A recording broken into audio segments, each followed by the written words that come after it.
10 info penting tentang pasaran saham yang perlu anda tahu. Assalamualaikum warahmatullahi wabarakatuh. Saya Dr. Zulizin Nordin, Remiser yang mendaftar dengan M Plus Broker. Sekiranya tuan-puan ingin buka akaun saham, boleh hubungi saya secara personal ataupun tekan link yang ada di bio. Info yang pertama, pasaran saham dikenali juga sebagai pasaran modal, di mana syarikat-syarikat yang belum tersenarai di pasaran saham boleh memohon untuk disenaraikan untuk mendapatkan modal yang dipanggil juga sebagai dana awam. Sekarang, pada tahun 2024, terdapat lebih daripada 1,000 syarikat yang tersenarai di pasaran bursa Malaysia. 80% daripada syarikat-syarikat ini adalah patuh syariah. So, berdasarkan kriteria yang ditetapkan oleh Syariah Advisory Council yang di-revise sebanyak 2 kali setahun, terdapat 3 faktor utama penentuan syariah untuk sesebuah syarikat ataupun kaunter saham yang tersenarai di pasaran bursa Malaysia. Faktor yang pertama adalah core business ataupun model perniagaan urus niaga utama yang dijalankan oleh syarikat.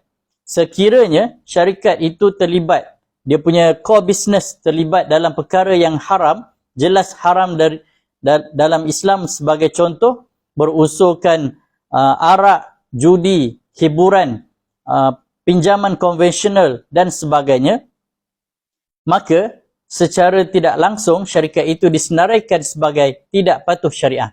Yang kedua, sekiranya syarikat ada menjalankan aktiviti perniagaan sebanyak 5 sehingga 20% berdasarkan kepada jenis perniagaan yang tidak syariah tersebut, sekiranya melebihi 5 sehingga 20% berdasarkan kriteria yang telah ditetapkan oleh SAC, boleh tengok poin yang saya kepilkan di atas, syarikat tersebut boleh juga disenaraikan sebagai tidak patuh syariah.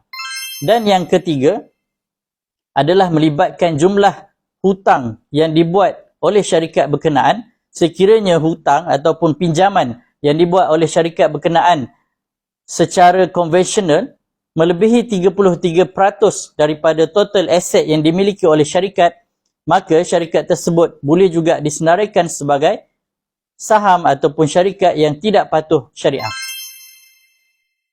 Info yang kedua, pasaran saham dipantau secara langsung ataupun direct oleh Bursa Malaysia, Bank Negara Malaysia dan juga Security Commission ataupun SC.